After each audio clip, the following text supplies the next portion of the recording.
गुरु आकाश में सबसे तेज गति से चलता है, यानी 9 घंटे में अपनी धुरी पर परिक्रमा कर लेता है। जैसे पृथ्वी 24 घंटे में करती है, वैसे सूर्य बृहस्पति अपनी धुरी पर 9 घंटे में परिक्रमा कर लेता है। और बृहस्पति के मध्य भाग में अग्नि है, और उसके बाद में जितनी भी ऊर्जा है, जितनी भी शक्ति है वो है, और उसके बाद में शीतलता है। और इसीलिए बृहस्पति को ब्रह्मांड का वैक्यूम क्लीनर कहा जाता है। यानी ब्रह्मांड में जो भी अशुभता होती है उसको वो यानी गुरुत्वाकर्षण से और खींच लेता है, और उसको भीतर में लेकर के जो भीतर की अग्नि होती है उसमें जला देता है। इसीलिए कहा जाता है राहु की दृष्टि राहु पे भी पड़े तो राहु की अशुभता दूर हो जाती है, राहु की अशुभता दूर हो जाती है। बृहस्पति की जहां भी दृष्टि पड़े वहां शुभता हो जाती है। पूरे ब्रह्मांड में, पूरी क्षौर मंडल में शुभता प्रदान करे। और बृहस्पति की तीनों दृष्टियां, पंचम दृष्टि बुद्धि की, सप्तम दृष्टि पार्टनर की, और नवम दृष्टि भाग्य की, यानी इन तीनों में बदलाव कर देना, इन तीनों में शुभता प्रदान कर देना। और सबसे मजे की बात ये कि भाग्य को कोई नहीं बदल सकता, भाग्य को, क्योंकि भाग्य प्रारब्ध है।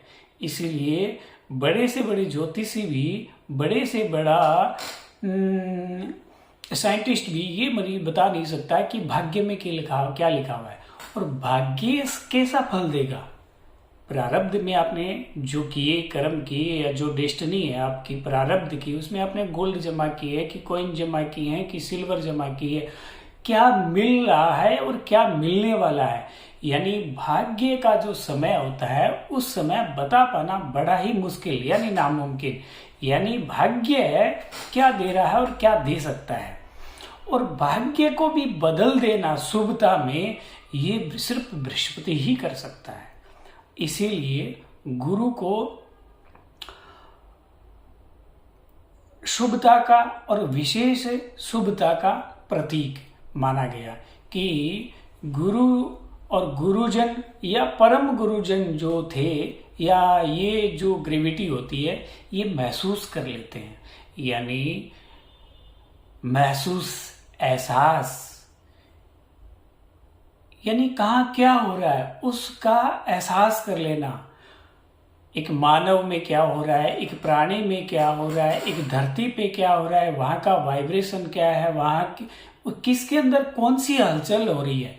हलचल होती है वो शब्द से होती है, हलचल होती है वो शब्द से होती है, और शब्दों में वेग होता है, वेग में प्रवाह होता है। तो इसलिए जो प्रवाह में चल रहा हो, जो इंसान प्रवाह में चल रहा हो, वेग में चल रहा हो, उसको पता नहीं होता कि मैं किस वेग में बह रहा हूं, किस एहसास में बह रहा हूं, और मैं किधर बह रहा हूं इसके बारे में उसको पता नहीं होता।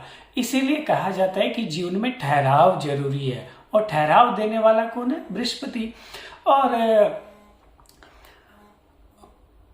बृहस्पति गुरुजन, जिनका गुरु कुंडली में अच्छा होता है, वो बहुत सी चीजों को महसूस कर लेते हैं। यानी उस स्थान पे गए तो हमें अच्छा लग रहा था, घुटन हो रही थी, किसी पार्क में, किसी भूमि पर, किसी मंदिर में, किसी ऑफिस में, किसी स्थान पे, यानी वो जाते हैं तो उनको महसूस होता है बहुत कुछ। या किसी इंसान के भी पास में जाते हैं ना तो उनको महसूस होता है। तो जिनका बृहस्पति बढ़िया होता है, और जिनका बृहस्पति जितना बढ़िया होता जाता है उनको महसूस जो होता है वो जबरदस्त होता है। और महसूस ही सत्य है, महसूस ही सत्य है कि बुद्धि से परे आत्मा, यानी बुद्धि का जहां तक काम है उससे परे आत्मा है। और जो शब्दों का वेग शुरू होता है वहीं से तो बुद्धि है। यानी शब्द आत्मा को, शब्द सत्य को छू सकते हैं, लेकिन शब्द सत्य को बयान नहीं कर सकते, क्योंकि सत्य एक एहसास है। इसीलिए कहा जाता है कि परमात्मा का एक एहसास है, परमात्मा का भी एक एहसास है। तो सत्य के लिए अपने वेग को रोकना, अपने वेग को किस आधार पे रोकना, यानी जिस तरह से जुपिटर है, जिस तरह से जुपिटर की क्रिया चलती है उसके हिसाब से रोकना, या उसकी अनुकंपा पाना, या उसको समर्पित होकर के। इसलिए जो गुरु भक्त होते हैं गुरु को समर्पण हो जाते हैं और उनके जीवन में बदलाव हो जाता है।